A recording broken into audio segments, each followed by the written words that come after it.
अस्सलाम वालेकुम everyone, I hope आप सब ठीक हैं। Welcome back to another vlog. आज का व्लॉग स्टार्ट कर रही हूँ ब्यूटीफुल व्यू के साथ। इस वीडियो में मैं आपको स्विट्ज़रलैंड का बहुत ही खूबसूरत सा एक टाउन दिखाऊंगी जो कि बहुत फेमस है। वहाँ पर कुछ बहुत अच्छी अच्छी बॉलीवुड मूवीज़ भी बनी हैं। अच्छा, वहाँ पे जाने के लिए रास्ते में एक प्यारी सी ये लेक आ गई थी। इस लेक को कहा जाता है फॉलन सी, और ये इतनी प्यारी थी कि मुझे डेफ़िनेटली यहाँ रुक के कुछ फ़ोटोज़ लेनी थी, कुछ शॉट्स लेने थे। तो मैंने कहा चलें यहाँ बैठ के आराम से कॉफ़ी पीती हूँ। सुबह के 9:30 बज रहे थे। अच्छा, मौसम यहाँ का ना इतना ठंडा और प्यारा था कि कॉफ़ी पीते हुए मैंने बहुत इन्जॉय किया। यहाँ पर आने के लिए मैं सुबह के 6:30 बजे उठ गई थी। 6:30 बजे उठी, 7 बजे तक ब्रेकफास्ट किया, 7:30 बजे घर से निकली और 9:30 बजे मैं इस जगह पर पहुँच गई थी। रास्ते के व्यूज़ इतने खूबसूरत हैं ना कि बंदा ख़यालों में खो जाता है, लेकिन प्लीज़ ख़यालों में नहीं खोना, अपनी ड्राइविंग पे कंसंट्रेशन करना है। सुबह का वेदर यहाँ इतना अच्छा और ठंडा है ना कि मैं सोच रही थी कि साथ अपने कोई जैकेट या स्वेटर रख लेती। अच्छा, जब भी मैंने ट्रैवल करना होता है ना तो मैं हमेशा घर से वहाँ का मौसम देख के निकलती हूँ कि दिन में वहाँ कितने डिग्रीज़ तक टेम्परेचर जाएगा। और मेरे वेदर फोरकास्ट में आ रहा था कि 25 डिग्रीज़ तक टेम्परेचर हो जाएगा दिन में। लेकिन यहाँ आई थिंक सुबह का टाइम था, इस वजह से थोड़ी ज़्यादा ठंड फील हो रही थी। और ये हम पहुंच गए हैं Interlaken, the most beautiful village और टाउन ऑफ स्विट्ज़रलैंड। यहाँ पहुंच के एक चीज़ ने मुझे बहुत सरप्राइज़ किया। यहाँ का पानी, यार देखें कितना खूबसूरत पानी का कलर है, एमरल्ड कलर का पानी है। और मैंने और भी जगह ट्रैवल की हैं, इस कलर का पानी मैंने कहीं नहीं देखा। इंटरलाकन इतना खूबसूरत है और इतनी प्यारी जगह है कि यहाँ आके ना आपका वापस जाने पे दिल नहीं करता, बंदा सोचता है कि हम यहीं पे रह जाएं। मौसम इतना ठंडा था और इतनी अच्छी हवाएं चल रही थी कि मैंने कहा जल्दी से अपने बाल शाल ठीक करके एक प्यारी सी पिक्चर बनाते हैं।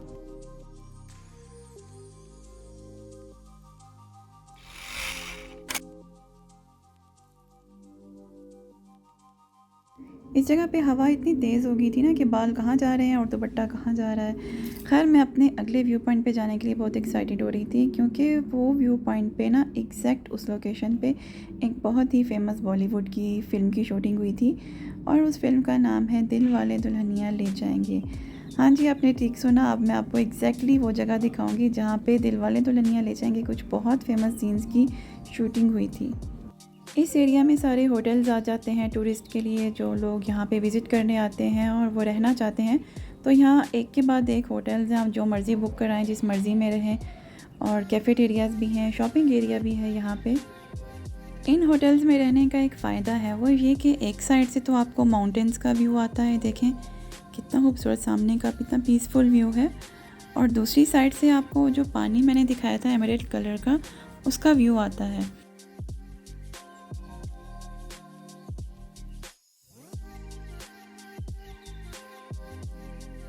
आज यहाँ पे इंडियन और कोरियन टूरिस्ट बहुत नज़र आ रहे थे। और वो देखिए सामने जो रेड कलर में कपड़े पहने हुए लोग खड़े हैं, यहाँ पे किसी गाने की शूटिंग चल रही थी, कोई इंग्लिश गाने की शूटिंग चल रही थी। अच्छा, यहाँ पर आप आके पैराग्लाइडिंग भी कर सकते हैं। पैराग्लाइडिंग करने के लिए बेहतर तो ये है कि आप एडवांस बुकिंग करवा लें, ऑनलाइन अपनी रिजर्वेशन करवा लें, तो फिर आप काफ़ी सारी जो है प्रॉब्लम से बच सकते हैं।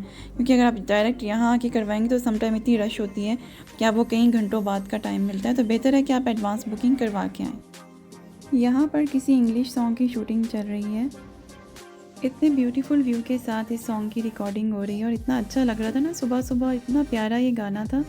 आगे चल के मैं आपको इसकी रियल रिकॉर्डिंग की आवाज़ सुनाती हूँ।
और फाइनली मैं उस जगह पर पहुंच गई थी जहां पे डीडीएलजे के कुछ सीन्स की रिकॉर्डिंग हुई थी।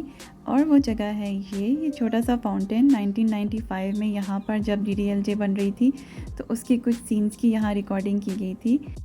इस सीन में शाहरुख खान काजोल को प्रपोज़ करते हैं, इन्हें फूल देते हैं और इनके ऊपर पानी भी फेंकते हैं। काफ़ी क्यूट सीन था ये।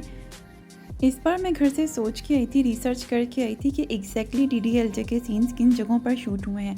ये तो पता है कि इंटरलॉकन में उनकी शूटिंग हुई है, लेकिन मुझे एग्जैक्टली उन पॉइंट्स पे जाना था जहाँ पे उन सीन्स की शूटिंग हुई थी। ये सामने इंटरलॉकन का बहुत ही फेमस कैसीनो है। इस कैसीनो के साथ ही एक बहुत ही फेमस डायरेक्टर का स्टैचू रखा हुआ है। इनको किंग ऑफ रोमांस भी कहा जाता है और नाम है इनका यश चोपड़ा जी। 4 मई सन 2016 को ये स्टैचू यहाँ पर लाकर रखा गया था और इसका टोटल वेट है 350 किलोस। इनको एम्बेसडर ऑफ इंटरलॉकन भी कहा जाता है और ये टाइटल इनको 2011 में इंटरलॉकन की गवर्नमेंट ने दिया था। इन्होंने स्विट्ज़रलैंड में बहुत ही फेमस फिल्म्स की शूटिंग की जो कि बाद में काफ़ी हिट हुई थी, जिनमें चांदनी, डर, डीडीएलजे। और इन सब के बाद यहाँ पे इंडियन टूरिज़्म बहुत इंक्रीज़ हुआ था। हर साल लाखों में, हज़ारों में लोग यहाँ आते हैं इंडिया से और भी जगहों से इन लोकेशंस को विज़िट करने के लिए। इंटरलॉकन के बाद हमने अपनी अगली डेस्टिनेशन पे जाना था, लेकिन रास्ते में एक बहुत ही खूबसूरत जगह हमें नज़र आई तो हमने ब्रेक कर ली। हमने कहा चलें यहाँ पे कुछ पिक्चर्स बना लेते हैं, कुछ देर रुक जाते हैं।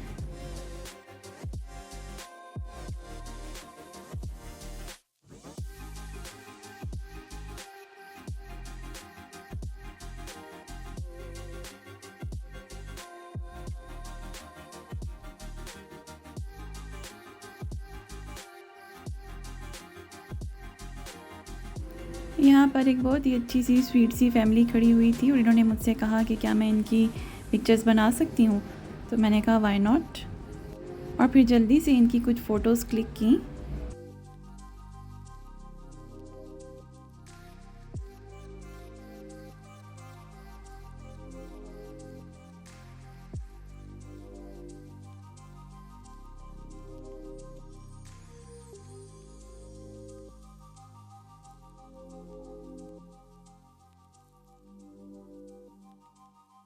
ये मैं अपनी नेक्स्ट डेस्टिनेशन पर पहुंच गई और इसको लाउटरब्रुनन कहा जाता है, जो कि एक और बहुत ही ब्यूटीफुल टाउन है स्विट्ज़रलैंड का। लाउटरब्रुनन में भी आज काफ़ी रश थी, बहुत ज़्यादा टूरिस्ट आए हुए थे। ये भी एक छोटा सा खूबसूरत सा टाउन है और अपनी वाटरफॉल के लिए बहुत फेमस है।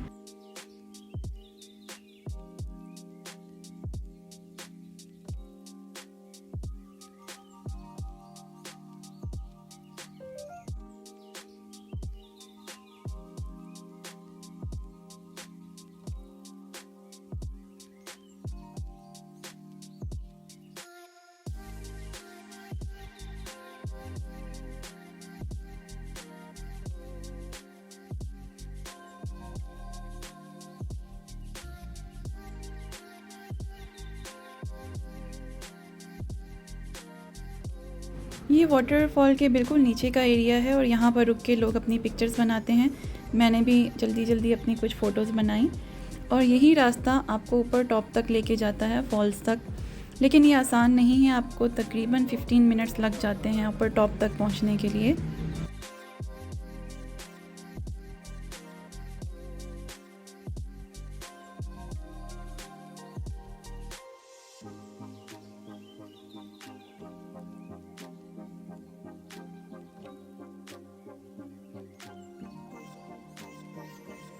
यहाँ से रास्ता स्टार्ट हो जाता है वाटरफॉल्स तक जाने के लिए, जो कि दिखने में बिल्कुल इजी लगता है लेकिन है नहीं। ऊपर तक जाने के लिए तकरीबन आपको 15 मिनट्स लग जाते हैं और ये अच्छी खासी स्लोप है, आप काफ़ी थक जाते हैं, लेकिन ऐसा है कि आप बीच बीच में ब्रेक कर सकते हैं।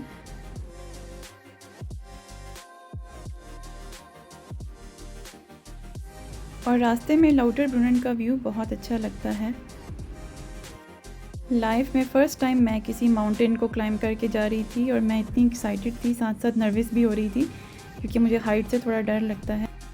हाफ वे तक जब आप चले जाते हैं तो फिर सामने एक छोटा सा टनल आता है और ये वो टनल है। इस टनल को क्रॉस करने के बाद फिर कुछ स्टेयर्स आती हैं जो कि बहुत मुश्किल है क्लाइंब करना, क्योंकि वो बहुत स्लिपरी होती हैं, क्योंकि वहाँ से मसलसल पानी बह रहा होता है।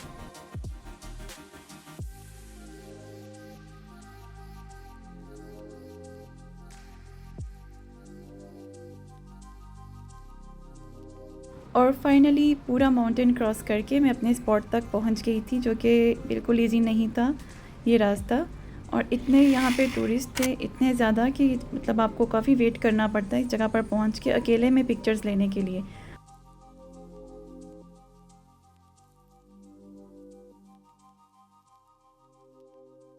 Thanks for watching today's vlog. Don't forget to like, subscribe and comment.